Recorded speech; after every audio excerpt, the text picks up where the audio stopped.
All right, let's see if we can make some more progress on this. We got the intake manifold on already.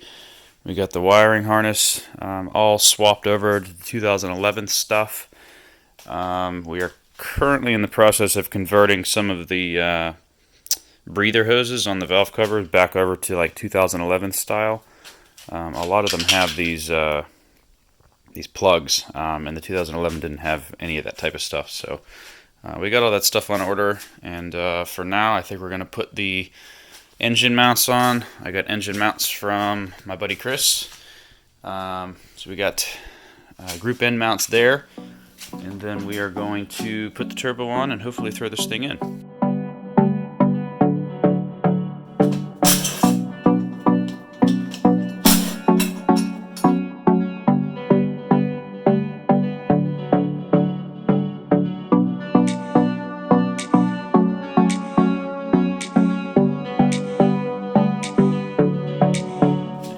It's on there. Now I just have to bolt it down.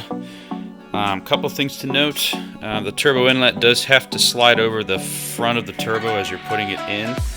I kind of used a screwdriver to just get it to kind of walk its way over. And then at the same time, if you have your turbo drain line installed, it has to slide over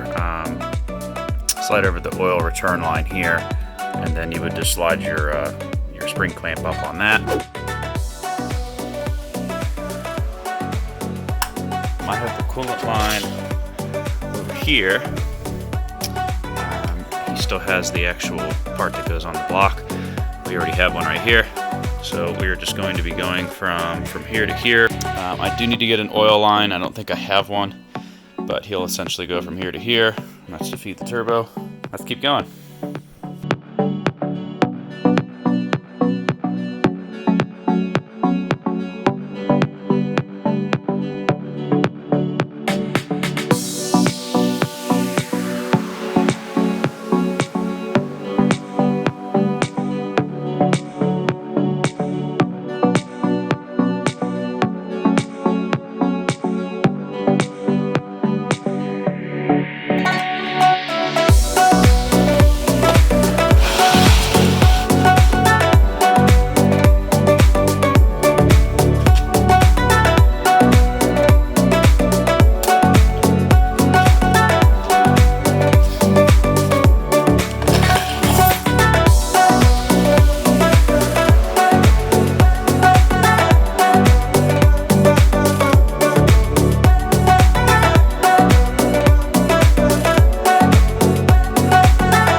Okay, we got both our engine mounts. I found some more hardware for the bottoms because we don't have engine mounts. This one didn't come with anything.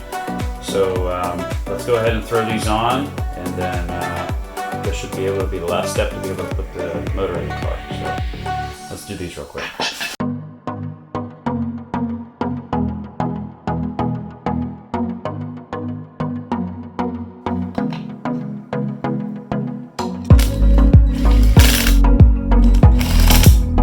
Okay, I think we are ready.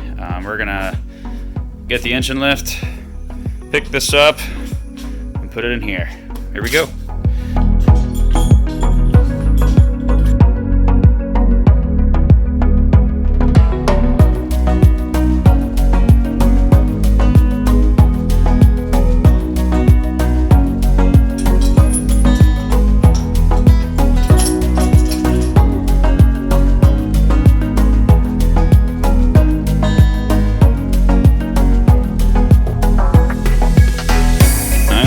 But we gotta do the clutch.